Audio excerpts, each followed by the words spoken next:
Now there have been some rumors going on about a new baby Defender that's gonna be coming out, and it's supposedly gonna be competing with the baby G-Wagon.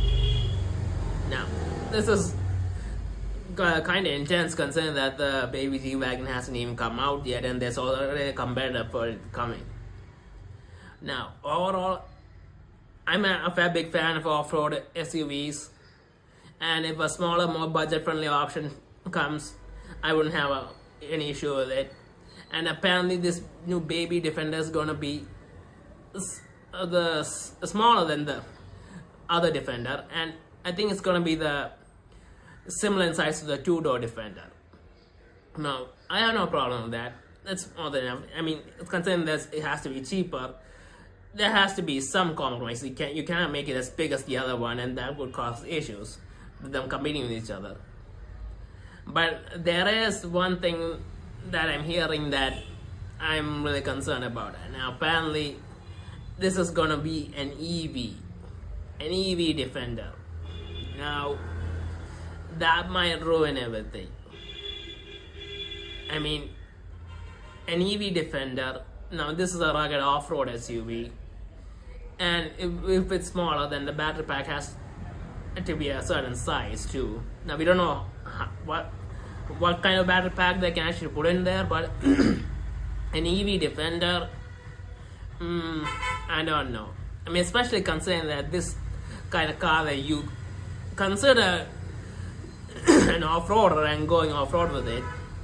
Now when you're going places like that, charging might be a bit of an issue depending on the place, and range might be a bit of an issue depending on the terrain. And I'm not so sure that making the Defender an EV right away was the best call. Now I understand that they were trying to push towards EVs, but I think the baby Defender should have been a gasoline engine. I mean, they could have put in a smaller engine, sure, and went with that. I mean, the design of the car would have been good enough to make it successful. But making an EV, that might be a bit of an issue.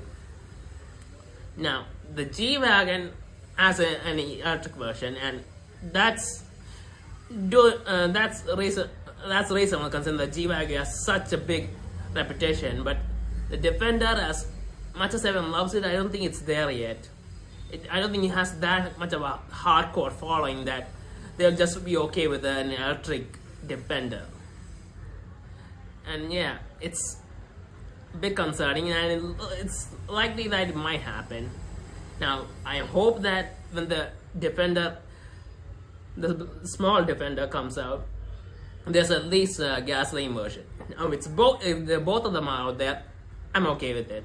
People can pick and choose what they want.